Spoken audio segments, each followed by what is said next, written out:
My name's Alex Belfield, and for the next hour, in the company of a lady who is a huge star in the world. She's sold millions of albums. She's bigger than Jamie Cullum, for example, but she does it quietly, as many of these stars do. We had Andrea Bocelli on the program not too long ago. He's one of the world's biggest selling artists, 50 million albums, but not everybody knows about these artists, and that's why we wanted to talk to Diana today. And what a thrill it is to talk to you. How are you? I'm really well, thank you. Congratulations on the baby. You're either massively overweight or ready to have a baby. Massively overweight. Maybe the little extra ice cream I've had. The one thing about you is, joking aside, is you are the glamorous side of jazz music. You're the beautiful side of it. And when you're on stage and when people see you perform, I saw you on Sky the other night, you look so great. And I think that's important for show business. You want to look at somebody who's attractive, don't you think? I don't know. I think this somebody can be very interesting. It depends on what your idea of attractive is, you know. I like people who have character. How do you build that into your act? How do you become a personality that makes people want to go out and buy your records and, even more importantly, spend good-earned money to come and see you live? If I knew the answer to that, I'd probably have a lot more people buying my records, but I don't know. I think you just have to be yourself, and you have to be honest in what you're doing and not try too hard to prove that. You just have to be, I don't know. I always think that if you love what you're doing, then other people will hopefully feel the same way that you do if you show that in live performance, you know. Now, I've got to confess, I'm not a massive jazz fan, but I love great music, and I buy all different kinds of albums. I mentioned earlier Andrea Bocelli, I love his music. I equally love the Kooks, who are in the charts at the moment, and where I first got to know you was your Christmas album, which I had on continually through December, and it was just such a great, brilliantly festive album. How do you broaden your horizons so that normal people can enjoy it as well, if you like? I don't know. I mean, I think that there's a bit of an elitist sort of misconception that jazz is just sort of just for this small group of people, and I think the more people are exposed to hearing live jazz, the more you can feel this kind of sense of swing, and I'm talking about instrumental jazz too, but I think because of the music I'm singing, it's American popular song as well. It was interpreted by Frank Sinatra and Nat Cole, which reached a popular audience. So, you know, standards, lots of people are doing standards. I mean, look at Rod Stewart. He's on his, I think he's finished the standard book. I think he's done 4 standards records. He's been very successful with that. So I am singing, you know, the American songbook. So that's probably a wider audience than if I was a jazz instrumentalist, unfortunately. You know, I'd like to see more people get into music. But if you start with an album like Kind of Blue, or listen to live music at your local Ronnie Scott's or Pete's Express, and the more music you hear live, the more you find how much you enjoy it, and you go, and it's not a painful experience.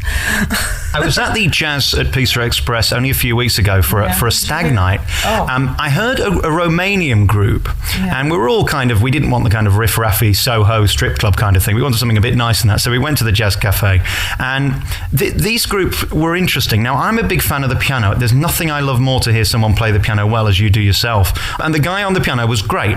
The guy on the trumpet was amazing. And then there was a drummer who was doing 14-minute solos. Now, that's the bit of jazz I don't get. That's your right to feel. So some people love to hear drums for hours, whether it's jazz or not. So I think the drummers and the bass players get a tough rap a little bit, but I don't know. You know, it's not everybody likes different kinds of music. You know, no matter how great it is, it's just something that if you don't relate to it and you don't feel it, then you don't. You know, you find what you like. I suppose my point being that jazz can be different things to different people, and there's so many different areas of jazz that can be quite... music too. I mean, not everybody likes classical music or opera. Some people find operas, you know, excruciating to them, and other people find it, I could listen to it all day and see the passion in it, the beauty in it. It just depends. It doesn't... Art isn't something that you should is a right or wrong. That's why it shouldn't be a contest, you know. It's just... It depends on how you feel it and how you react to it and see it. I've never liked opera, because opera's where a man gets stabbed and instead of dying he sings. I've never understood that. The women all die of consumption, so you know we haven't got it any better. But I do love certain pieces. Yeah, I do. I wrote this introduction for John Clayton on Little Girl Blue, where he's playing arco bass, and I had Puccini in my head the whole time. I mean, the audience doesn't need to know that or care about it, but that's the picture I had in my head, because I I like opera. Yeah. I was reading your bio, and it's interesting how you were inspired by Oscar Peterson, who's just been touring the UK, actually. I believe you're relatively good friends, and yes. you know him quite well. And Ella, who inspired you, and all these different people. We're going to talk about your inspirations next and how you got interested in your type of music and your type of jazz. We'll take another piece of music first, though, off this latest album, which is a delight to listen to. I listened to it in my car driving up to Sunday dinner, and it's perfect driving music, which is so rare, isn't it, these days? I like listening in the car. My favorite place to listen is in the car. I mean, often Elvis and I will get in the car and with a stack of CDs, and we'll just drive. We'll just start driving, especially in Vancouver Island, where it's so beautiful to sort of take a driving trip where you don't really have any point to where you're going, to just to listen to music. So I love to listen in the car, and actually when I finish a record, I prefer to listen to it in the car. I know my producer Tommy LaPuma does that after every session. He goes in his car and drives around Los Angeles and listens to the things that we did during the day. So yeah, it's a good place to listen. I get the feeling you're really pleased with this because so much into it in terms of the piano playing, and you've sung all the way through it. Is this your best album, do you think? It's the best I can do at the time. Every album is the best I can do. So there's not one album I can think of where I feel like, I could have done a better job on that. But I think this is probably the most joyful record I've done to date. Besides the Christmas record, that was pretty joyful too. I think it gave me I had a bit of a trial with the Christmas record to think, I'm just going to try this on with big band and see how it feels for me and how it fits, because I haven't done it before, and I loved it so much. I knew right away that I'd like to do an album continue with standards. It's difficult though to sell a single album these days. There's so much competition, and my next question was going to be, what made you so special? Why do you think you've got the contract with Universal that others have been turned down for? I don't know. Right place at the right time.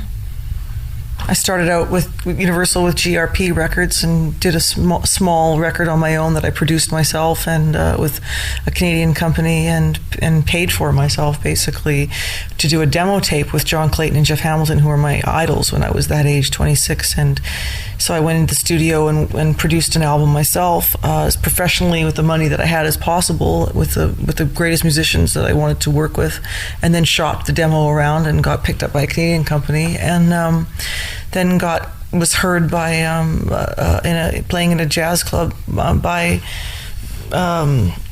I guess somebody from GRP Records, which at the time was Dave Grusin and Larry Rosen, which was a sort of a fusion record company. I didn't feel like I really belonged there. I didn't feel like I was playing acoustic music. It was more electronic music. And then, of course, the record company changed and was bought out by Universal, and Tommy LaPuma came in and heard me and came in to help me produce, and kind of went on from there. But I think the most important things is that people have to see, because I had Harry Connick as an idea of an inspiration to me, of somebody who's my age playing the music that I loved. When I heard him when Harry Met Sally, I was like, okay, here's someone my age who's doing the music that I love really, really well. And to me, nobody's quite come up to his standard of what he's accomplished and how great he is in his generation. So I owe a lot to Harry for seeing that someone else my age can do that. But I think it's important for record companies to not be looking for the next person, the next such and such. Is she the next such and such? I see that all the time. And instead, you have to look for somebody who's going to be really good, and the more opportunities you give them, the better they're going to be. But because it's so, record companies are suffering and money, and it's harder for them to do that. But you have to have creative people like a Tommy LaPuma or Bruce Lundvall who can spot potential in someone. And I think that's what happened with me and Tommy, where Tommy heard something, and this is my 10th record. I'm not just starting. So I was selling a small amount of jazz records at first. I think 300 a week I started, which was really, really good. 363 copies in a week was pretty great for a first-time jazz artist. Now I think there's so much pressure on artists to sell like Jamie Cullum, or to sell like Nora Jones, and there are good young artists, and they are good young artists. But I think that you have to nurture people to become a Nora Jones, because Nora Jones has her own niche, and she's not the next anyone. She is Nora Jones, but they're always looking for saying somebody is the next Nora Jones or the next such and such. It's hard. It's interesting. It's a natural thing to do, I'm sure.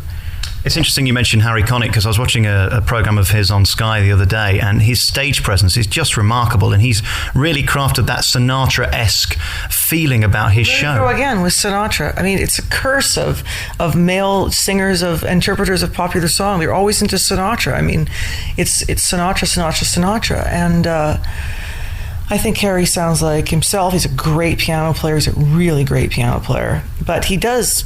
I mean, admittedly, coming out of Sinatra and has studied Sinatra, but I think he does. He is still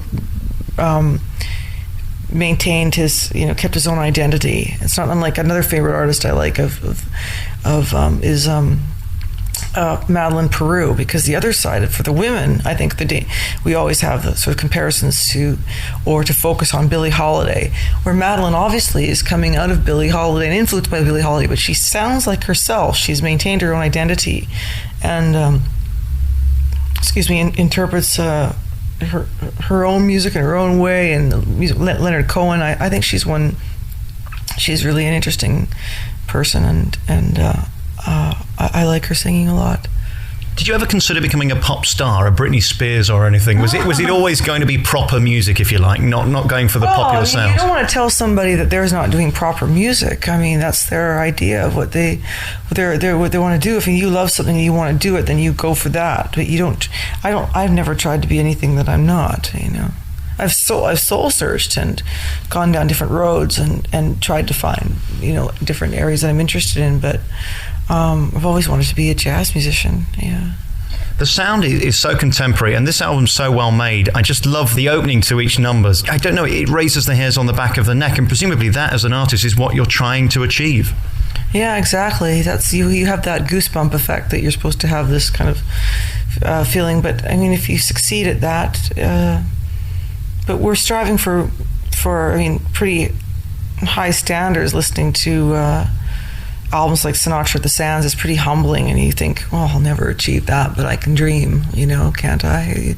But you have to set a standard that is organic, and I record live in the studio, and I don't take things off and put other things in. I don't Pro Tool things to death. I don't like that. I mean, it's wonderful to have the options to do these things, but you can't use those options to make things lose the human element in them. And I'm very kind of careful about doing things live so that they're captured, so they're human sounding, so you don't over perfect anything. I don't like that sound.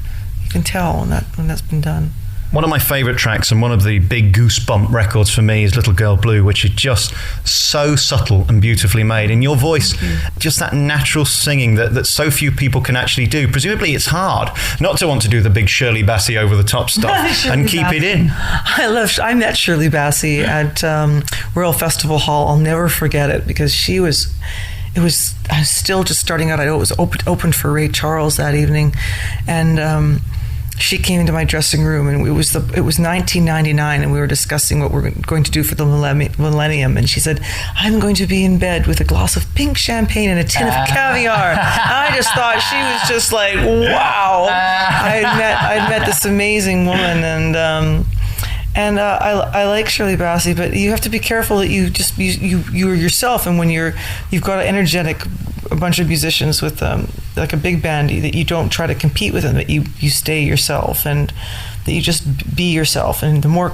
older you become, the more confident you become, the more you're less intimidated by the so-called tape that doesn't roll anymore in the studio, but the rolling of the tape, and that, oh my God, it's all about me and I have to do everything, it's about me here. And it's not. You're playing with other people, and you're creating something together, and you're listening, and you're in the moment. And because Little Girl Blue, that was the first take, because we liked it so much. There's a couple things on there that I would do differently now, but the feel of the piece was so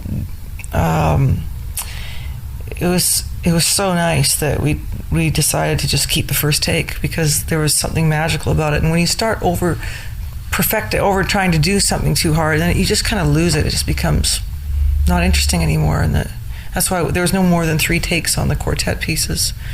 No more than 3 takes, and minimal fussing around with it, you know. And of course your husband's Elvis Costello, and you've got a little girl or a little boy, or don't you know? Yeah, we'll know pretty soon. So you have to keep some things to yourself, because I think it's important. I don't blame you. I wouldn't want to tell me either. It's none of my business. That's okay. That's okay. How is it for you going through the process of being pregnant? How are you finding it? Has it changed your life? Oh, I just never thought it would happen to me. I never thought I'd get married. And I thought I would be I was kind of content to be, not happily content, but kind of accepting of being, while I'm focused on my career, and it takes me to wonderful places and I get to do wonderful things, but it's not great for the social life. And maybe that's okay, for me. And then I met Elvis and everything changed, and didn't think that we would be having a family, and kind of thought, well, if it happens, it happens. That's the attitude that we had, and it's happened. And I think if you go through, especially a loss of a parent or a loved one, and then another loss of another sort of parental figure, then another loss, which I did with Rosemary Clooney and Ray Brown, all in the same 6 weeks. My mother, and then 2 parental figures who are also mentors. You're a little bit. It's hard to let go of the fear that something bad might happen again, or you might lose something again. So I'm starting to accept that this is really happening and that everything's going to be okay. I think that's part of why there's a bit of a guardedness in talking about it, because you're still kind of like, especially in the first few months of your pregnancy, you're told to be careful, because that's when it's a fragile time. And now that things are, I went to the doctor here in London this morning and everything looks really good, and now I'm starting to relax a little bit more. And I mean, you're always going to worry about your children, but I think after coming off of years of worrying about my mother, because she was so young and had cancer, went into remission. That was in 1996. You're still always in a bit of a cliffhanger, like, oh my gosh, is she going to stay in remission, and she got sick again? And you get used to worrying a lot and being fearful a little bit. And then when something does happen, and then another thing happens, and another thing happens, you get used to sort of living on that, I don't want to be too confident that everything's going to be okay, because what if something bad happens? So you have to let that go at some point. You have to, because it will or it won't. You can't control it. So you might as well enjoy the happy times that you're in the moment. So I'm not trying to live, because I do quite well in living in the moment and not worrying about the future and what's going to happen and how we're going to do it. And because people are asking us, because we're in press, and, well, how do you see yourself? I'm like, I don't know. I'm just seeing myself right now where I have no trousers that fit me, and I have no time to shop for anything, and maternity shops are just very few and far between, and I'm enjoying this, and it's exciting. So I'm just trying to stay really positive in the moment. I've had a couple of bereavements in my family recently, and the one thing it teaches you is perspective, and the big things matter more and the little things don't matter, and you kind of let stuff go, whereas I think before I kind of worried about the things that were the least important. It is interesting how life tends to teach you a lesson, doesn't it? Well, I think it's for instance, if my mother had cancer, and then she had got a bone marrow transplant, fortunately, and which made her well. And what it did at the time that was happening was right when my career was starting to I was starting to get work and working as a jazz musician. I was starting to finally do well, like pay my rent. I was still sort of borrowing money from my father at the time and struggling away. Even though I had a couple of records out, doesn't mean you're necessarily, making a lot of money or even being able to pay your rent or living in New York. I was still sort of working in places where I wasn't really that happy. But when my mom started getting well, it coincided directly with my career sort of taking off, and it taught us about really enjoyed it, and how much my parents enjoyed it. And I took them places, and I played with jazz festivals, and they came with me, and it was quite an exciting time, and also a time where I think it helped being positive with my mother getting well, because we were able to share all that. So it was quite fortunate that it was happy times during that time of So it does teach you to really enjoy your life, and we certainly had a really good time with my mother. My mother wasn't very old when she passed away. She was 60, so she got her disease when she was 54 and had 6 years of being pretty well until the last year or so. So yeah, and but it also you have to trust again that things are going to be okay. How's Elvis dealing with the idea of being a dad? Really excited about it. I think it's pretty wonderful time for both of us. Yeah. I didn't realise how funny Elvis was till I saw him fill in for David Letterman on The Late Show. Yeah, he was brilliant. I thought he was everybody thought he was brilliant. He was wonderful. That was a great show. It was great. How did you two meet? We met, I think, probably in 98, maybe at the Grammys. Well, it was when he did Painted from Memory, so I don't do very well with dates. I get dates and times all mixed up and everything. I don't really live in that kind of time world. But we did meet at the Grammys initially, and then we met again in 2002 in February at the Grammys of that year. And I was presenting with him and Gwen Stefani. And I was very nervous, as usual, about speaking in public. They gave me these lines to read, and I wanted to cut them all out and basically say nothing. And he said, well, no, you have to say something. And I said, well, you can take this line. Can you take this line? Can you take this line? And he's like, okay, well, I can do that, and I can do that. And I ended up having to just say, nominated for, and hardly do anything. And he and Gwen sort of picked up the rest for me. And he was really kind. And then we started talking about music, and he sent me a couple of tunes, and that was kind of a start of a beautiful friendship. Yeah. So it was at the 2002 Grammys, yeah. What is your home like? Is it a place full of musical instruments where you wake up in the morning and you're both just enjoying being talented, or do you kind of leave the business alone and you just spend time together being yourselves? Yeah, we do. I mean, we really enjoy living in New York, but we moved in together at a time where both, of course, were on the road all the time, so there's still some unpacked boxes. It's a constant state of trying to get organized, because when you're living in a place like New York, where it's a big space, but it's not as big a space for two people who are on the road with lots of suitcases and bringing home CDs and things. So it's right now we're trying to figure out how we're going to expand, and it's just reorganizing. But yeah, there's lots of music around for sure. I mean, like the boring stuff that everybody has to deal with is just the same for us as it is for everybody else, of trying to fit into and have enough space but we enjoy New York very much, and have a great life there. I mean, we split our time between New York and Vancouver, and lots of music around all the time, different kinds. I mean, music he's listening to, music that I'm listening to, films, and it's great. I presume normally you're not doing the same events together, so if he's performing somewhere, you're somewhere else. Mm-hmm. How does that work? I mean, that must put a strain on the relationship. Well, this is the first time we've been to the doctor together for 6 weeks, so that was pretty great to be able to go together, and because we've been apart, and like I said, to go to the doctor together and see what's going on, everything's all right, because it's been on the other end of the phone, at the end of the day, 9 hours apart. We love our tours and we love what we're doing, so it's a great thing to call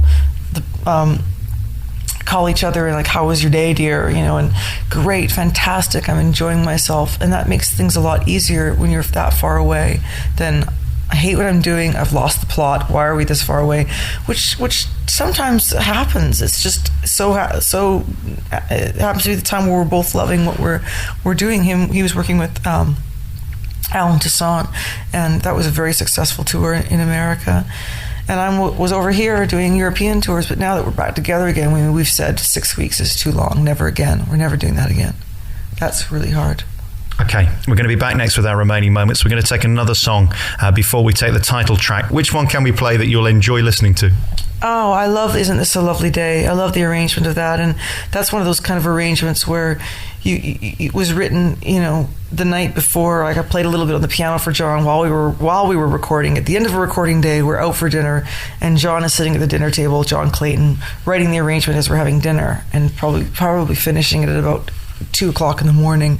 And it came in the next day, and I hadn't heard it, and it was just like, I listened to it, and I just wrote him a note that then put it on the podium and said, this is exactly what I wanted, but didn't know it. That's probably one of my favorite arrangements on the whole record. Yeah. Okay, we'll be back. Tempo too. Tough tempo. So it was everybody holding their breath tempos so it doesn't move, and just to keep relaxed so that, some people think that it's so difficult to sing up-tempo tunes, which it is, but that tempo in particular is an example of how difficult it is to just keep relaxed and be in that kind of feel. And I just love it. I love that arrangement. This new album is in your stores now. It's called From This Moment On. And a few things we've got to get to before you go. Presumably you were always musical. You can't be trained to be as natural as you are and as talented as you are. I don't know. I think you have to want it and you have to love it. I'm not very technically proficient. I wish I was more skilled technically. I wish I had more I wish I was a better piano player, but I have a really good feel and I really love what I do, and I hear it, and I probably get by more on natural ability than a lot of practicing my scales and doing my studies properly. So if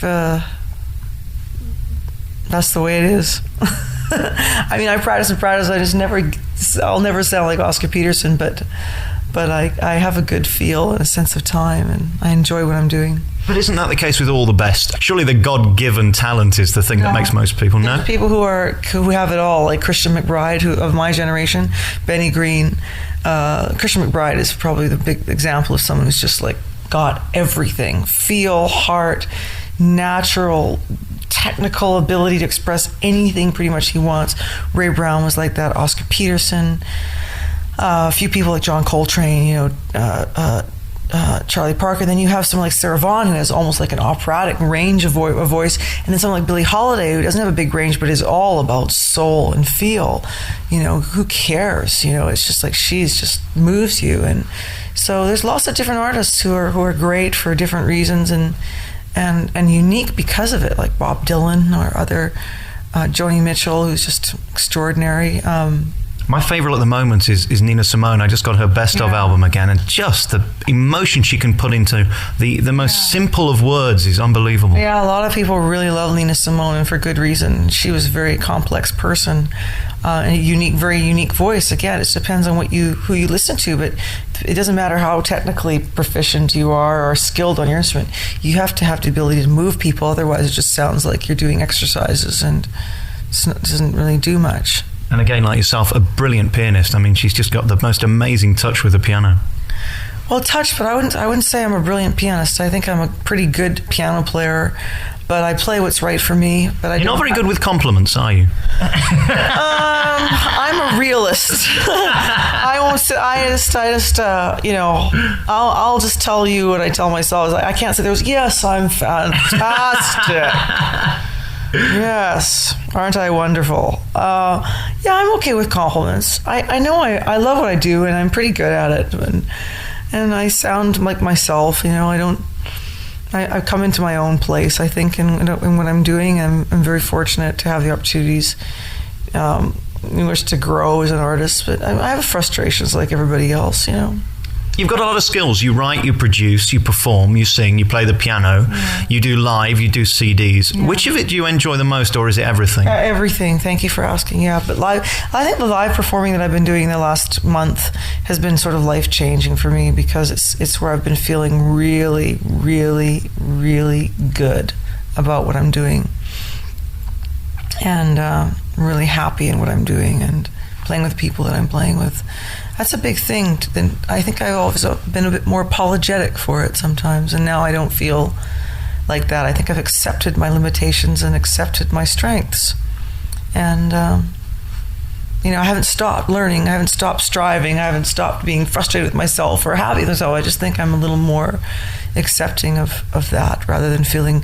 I heard Renee Fleming saying that she thought that there's a wonderful documentary on her, and said she's always thought that maybe somebody from the audience is going to stand up and say, you got us, fooled them again, kind of thing. I think a lot of artists feel that way, and I do feel that way, but I don't. So I'm saying that when she said those words, I kind of went, oh wow, you too?